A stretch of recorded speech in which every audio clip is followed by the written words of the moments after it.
حضرت کا جو ہے ویلکم اور خیر مقدم نعرہ تکبیر و رسالت سے کر لیجئے. نعرہ تکبیر، ذرا بلند آواز سے نعرہ تکبیر، نعرہ رسالت، مسلک اعلیٰ حضرت، جشن غوث الورا حضور محدث کبیر علامہ ضیاء المصطفیٰ صاحب قبلہ. نعرہ تکبیر.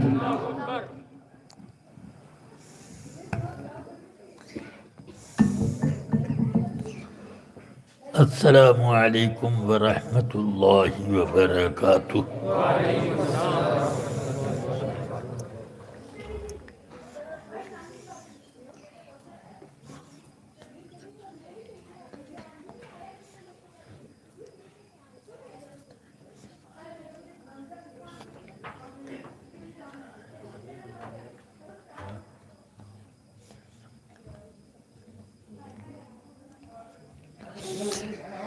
الحمد لله نحمده ونصلي ونسلم على رسوله الكريم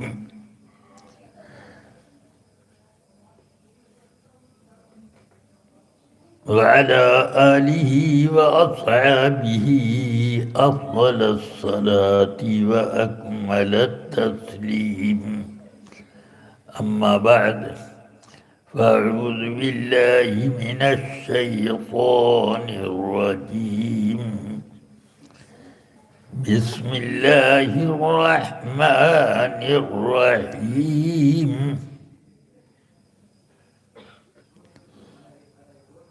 يا أيها الذين آمنوا اتقوا الله وقولوا قولا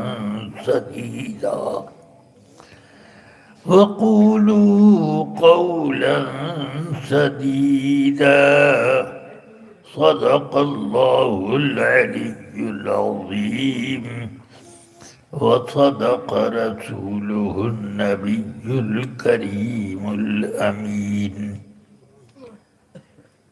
صلى الله تعالى عليه وعلى آله وصحبه أجمعين.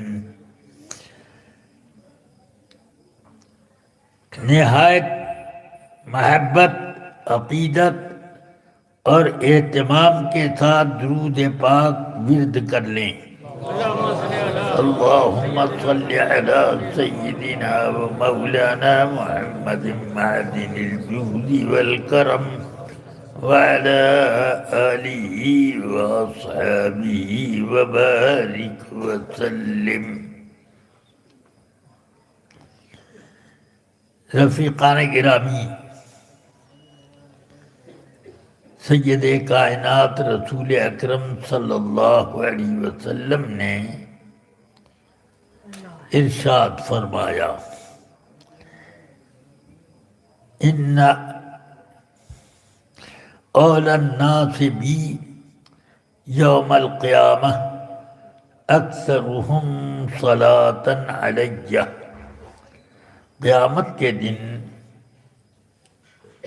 لوگوں میں سب سے زیادہ مجھ سے قریب وہ ہوگا جو زیادہ درود پڑھتا ہو. اس لیے آپ چلتے پھرتے اٹھتے بیٹھتے جب بیکار بھی ہوں تو یہ کام تو کر لیجئے. وقت یہ کام اتنا نفع بخش ہے کہ اس کا بیلنس آپ کو قیامت کے دن نظر آئے گا. اللہ فضل فرمائے. دوسری حدیث سیدنا ابی بن کعب رضی اللہ عنہ فرماتے ہیں: میں نے رسول پاک سے عرض کی، یا رسول اللہ، میں دعا کرتا ہوں تو اس دعا میں کیا 1/4 درود اور 3/4 دعا رکھوں تو ٹھیک ہے؟ فرمایا کہ بہتر، اور اس سے زیادہ درود پڑھو تو وہ اور زیادہ بہتر. کہ ٹھیک ہے تو میں 1/3 درود پڑھوں گا اور 2/3 دعا مانگوں گا. کہا یہ اس سے بہتر، مگر اس سے زیادہ بہتر یہ ہے کہ تو اور زیادہ درود پڑھ. ان کا آدھا آدھا کر دوں، یہ اس سے زیادہ بہتر، مگر اور بڑھاؤ تو اور بہتر. عرض کی تو اب 3/4 میں درود پڑھوں گا اور 1/4 دعا. فرمایا یہ بہتر اور اس سے بھی زیادہ بہتر وہ ہے کہ تو درود اور بڑھا دے. انہوں نے عرض کی تب تو میں اپنی ساری دعا صرف درود ہی درود کو بناؤں گا. فرمایا یہ سب سے بہتر اور اللہ تیرے سب کام خود بنائے گا. اب ذرا آپ سمجھیں کہ درود پاک کے مراتب کیا ہیں. اللہ ہم سب کو توفیق دے کہ پوری توجہ کے ساتھ درود و سلام پڑھیں. ایک وہابی نے غازی پور میں تقریر میں کہا کہ درود سلام پڑھنے کے لیے قرآن میں کہیں حکم نہیں ملتا، بس ایک آدھ مرتبہ پڑھ لیا کافی ہے. تو مجھے لوگوں نے جواب کے لیے بلایا تو میں نے کہا کہ وہ آدمی جو بیان دے رہا ہے بالکل صحیح ہے کہ قرآن مجید میں کہیں درود کا اس کو حکم نہیں ہے، مگر جو اللہ تعالی نے قرآن حکیم میں فرمایا وہ تو ہم لوگوں سے فرمایا یا ایھا الذین آمنوا سبحان اللہ، بہت صلوا علیہ وسلموا تسلیما. ہم ایمان والوں کو اس نے حکم دیا ہے، ابو جہل اور ابو لہب والوں کو توڑی دیا. سبحان اللہ، ماشاء اللہ، سبحان. تو یہی ان کا حال ہے، لوگوں کو دھوکہ دیتے ہیں. اب آپ کے یہاں دارالعلوم تیار ہو جائے تو انشاءاللہ تعالی آپ، ہمارا تو منصوبہ بالکل یہی ہے، مگر ہم دور رہتے ہیں. ہمارے احکام اور مشوروں پر آپ عمل کریں گے تو سنیت کو 4 چاند لگیں گے. تو مدرسہ کیسے چلتا ہے جی یہ آپ کو خوب اچھی طرح سے سوچنا پڑے گا. جی، بے شک. میرے استاد حافظ ملت فرماتے تھے مدرسہ بنانا آسان ہے، چلانا مشکل. بہت خوب، کیا کہیں. سمجھ میں آئی بات؟ جی میں نے بھی بنا کر اور چلا کر سب دیکھ لیا، جی معلوم ہوتا ہے. جی آج کل بڑی دشواری یہ ہوتی ہے کہ پڑھانے کے لیے عالم منتخب کرنے میں بڑی محنت کرنی ہوتی ہے کہ اس کے دماغ کی چولیں کس طرح کی ہیں. بے شک، بے شک. وہ اگر گڑبڑ ہوئی تو پھر مدرسہ قائم کرنا بے سود ہو گیا. اس لیے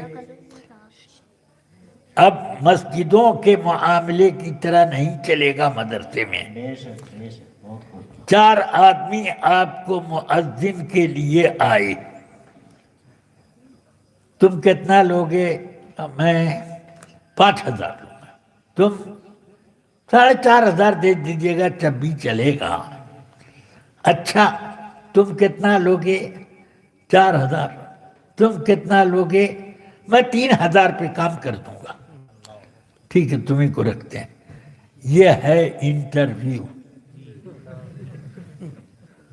یہ انٹرویو مؤذن کا ہوا یا تنخواہ کا ہوا؟ سمجھ گئے؟ اس لیے اذان کے وقت ایک مسجد میں آج تھا، مجھے پوری اذان کا جواب اپنے اندازے سے دینا پڑا کہ یہاں یہ جواب ہوگا، یہاں یہ جواب ہوگا، مگر اذان کا ایک لفظ سمجھ میں نہیں آیا تو وہ اذان کیا ہوگی؟ ہم لوگ بھی اذان پڑھتے ہیں، ایک ایک لفظ آپ لکھ سکتے ہیں، سمجھ گیا؟ تو ویسا انتخاب نہیں ہوگا۔ انتخاب مدرسے میں بہت علم، عمل اور آدمی کے مزاج سب کا انٹرویو ہوتا ہے، تب اس کے بعد ہم لیتے ہیں۔ اور کبھی کبھی ایسا ہوتا ہے کہ آدمی ہمیں بہت جچ گیا مگر وہ کہتا بھائی میں اس سے کم تنخواہ نہیں لوں گا، کہتے ہیں چلو آؤ، اور جلدی جلدی سال میں ہر سال اس کا بڑا اضافہ بھی کرتے ہیں، اس طرح سے انتخاب کرتے ہیں۔ سمجھ گیا آپ؟ اللہ تبارک و تعالی آپ لوگوں کے کام میں آسانیاں پیدا کرے۔ مولانا شاہد رضا صاحب قریب ہیں، یہ کچھ نہ کچھ تحریک قائم رکھیں گے۔ کل 10 بجے کے قریب سنگ بنیاد کی رسم ہے، آپ لوگ اس میں شرکت کریں۔ بعد نماز ظہر ہے، ہیں؟ ظہر کے بعد، ظہر کے بعد سنگ بنیاد کی رسم ادا کی جائے گی۔ سمجھ گئے آپ؟ ظہر کے بعد کئے بجے ظہر ہوتی؟ 2 بجے، تو 2 اور 3 کے بیچ میں یہ مطلب ہے کہ سنگ بنیاد رکھنی ہے۔ اس موقع پر آپ تشریف لائیں، مگر جیب ذرا بھاری کر کے آئیں۔ انشاءاللہ، سمجھ آیا؟ انشاءاللہ۔ یہ بھاری جیب اینٹوں سے نہیں، اینٹ تو جیب میں رکھی نہیں جاتی، جو چیز رکھی جاتی ہے وہ زیادہ تعداد میں لے آئیں۔ کل آپ طے کر دیں کہ پہلی منزل تیار ہو گئی، سبحان اللہ، سبحان اللہ، آمین۔ سمجھ گیا؟ آمین۔ اور آگے اس کی توسیع اور اس کی اونچائی کا کام وہ بھی انشاءاللہ بہت تیز ہوگا۔ انشاءاللہ۔ اس میں آپ کے پیسوں کی ضرورت ہے، پیسوں سے زیادہ آپ کی ہمدردی بے شک۔ اور آپ کی دعاؤں کی ضرورت ہے۔ سمجھ میں آئی بات؟ ہاں، سب کام پیسوں کی بنیاد پر نہیں ہوتا ہے۔ اگر پیسوں کی بنیاد پر ہو جاتا تو قارون زمین میں نہیں دھنستا، ہاں، اس کے پیسے اس کو بچا لیتے، بلکہ اس کے پیسے بھی دھنسانے میں مددگار ہوئے، سر پہ چڑھا دیا گیا اور سب کے ساتھ نیچے چلا گیا۔ اس لیے رفیقان ملت، اللہ تبارک و تعالی آپ کی پاکیزہ کمائیوں میں برکت دے۔ جس کو اللہ نے پیسہ دیا اس کا شکر 3 طرح پر ہے۔ ایک شکر اس کی راہ میں خرچ کرنا، ایک شکر زبان سے شکر بولنا، ایک شکر دل سے اللہ کا فضل ماننا، یہ سب ہے۔ اللہ فرماتا ہے وَلَئِن شَكَرْتُمْ لَأَزِيدَنَّكُمْ، اگر میری نعمتوں کا شکر ادا کرتے رہو گے تو میں اور زیادہ دوں گا۔ اس کا مطلب یہ تھوڑی نہ ہے کہ اللہ کی راہ میں خرچ کرنے کے لیے پیسہ ملا اور سنیما بازی اور ادھر اور ادھر میں خرچ کیا گیا۔ اس سے آدمی کا رزق گھٹتا ہے، اور جس کا بڑھتا ہے سمجھ لو اس کے اوپر کوئی عذاب آنے والا ہے۔ سمجھ گئے؟ کیونکہ اللہ نے فرمایا ہم دنیا میں کافروں کو زیادہ دیتے ہیں۔ کیوں؟ وَنَمُدُّهُمْ فِي طُغْيَانِهِمْ يَعْمَهُونَ، ان کو سرکشی میں ہم مدد پہنچا رہے ہیں کہ وہ بھاگتے رہیں۔ سمجھ میں آئی بات؟ اور سرکشی کرو اور حرامی پن کرو، اس لیے دیتے ہیں۔ سمجھ میں آ گئی بات؟ اس لیے آپ کو نعمت جو اللہ نے دی راہ خدا میں خرچ کرو، انشاءاللہ فضل آپ کو نوازے گا، خوب برکتیں ہوں گی۔ اور خرچ کرنے کے بعد اگر احسان جتا دیا اجی میں نے اتنا دیا تو وہ سب چوپٹ کر دیا، بلکہ یہ کہو اے اللہ تیرا شکر ہے کہ تو نے مجھے اپنی راہ میں خرچ کرنے کی توفیق دی۔ سبحان اللہ، سبحان یہ اللہ، کہو۔ سبحان اللہ۔ سمجھ میں آئی بات؟ ہاں، یہ اس کے بعد اس پیسے میں جو آپ نے دیا خوب برکت ہوگی۔ اسی لیے مجھ کو کوئی بد مذہب یا کوئی صلح کلی کیا کہنے؟ پیسہ دیتا ہے مدرسے کے لیے تو میں کہتا ہوں لے جاؤ، اس پیسے سے مسلمانوں کے جتنے پیسے میرے پاس آئے ہیں سب کی برکت نکل جائے گی، اس کو ملاؤں گا سب کی برکت نشٹ ہو جائے گی، اس لیے یہ تم لے جاؤ۔ تو اس طرح آپ کے پاکیزہ پیسے خوب قاعدے سے آنے چاہیے۔ ہاں، میرے لیے بھی دعا کرو کہ اللہ تعالی میری بھی جیب بھاری بنا کے وہاں لے چلے۔ چلو اب اس پر میں اپنی بات ختم کرتا ہوں۔ سرکار غوث الورا کی نعمتیں اور ان کا فضل و کرم ہمارے ساتھ ہے، اور آنکھ والوں کو نظر آ نہ سکا تیرا جمال، شرط دیدار تو بس دل کی بینائی تھی۔ سبحان اللہ۔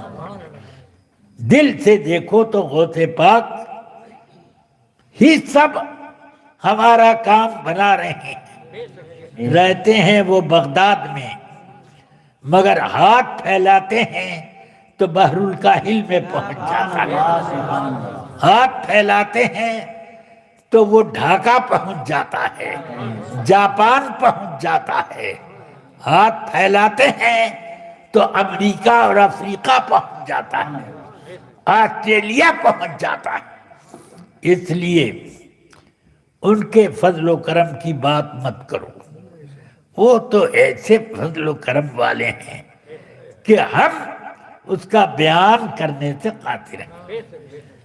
وہ فرماتے ہیں درست العلم حتی صرت قطبا، درست العلم حتی صرت قطبا، میں نے علم حاصل کیا، اتنا حاصل کیا کہ اللہ نے مجھے قطب بنا دیا۔ سبحان اللہ سبحان اللہ۔ وہ دنیا کے قطب الاقطاب ہیں، اور وہ قطب الاقطاب قیامت تک ان کی قطبیت چلتی رہے گی، بے شک سبحان اللہ اور وہ لوگوں کی مدد فرماتے رہیں گے۔ سبحان اللہ۔ سمجھ گئے آپ؟ ہاں، اور سیدنا امام مہدی رضی اللہ عنہ آئیں گے تو ان کی بھی لو غوث پاک کی طرف لگے گی۔ ہاں، اللہ تبارک و تعالی آپ سب کو غوث پاک کے فیض و برکات سے مالا مال فرمائے۔ وصلی اللہ تعالی علی خیر خلقہ وقاسم رزقہ سیدنا محمد وآلہ وصحبہ اجمعین برحمتک یا ارحم الراحمین۔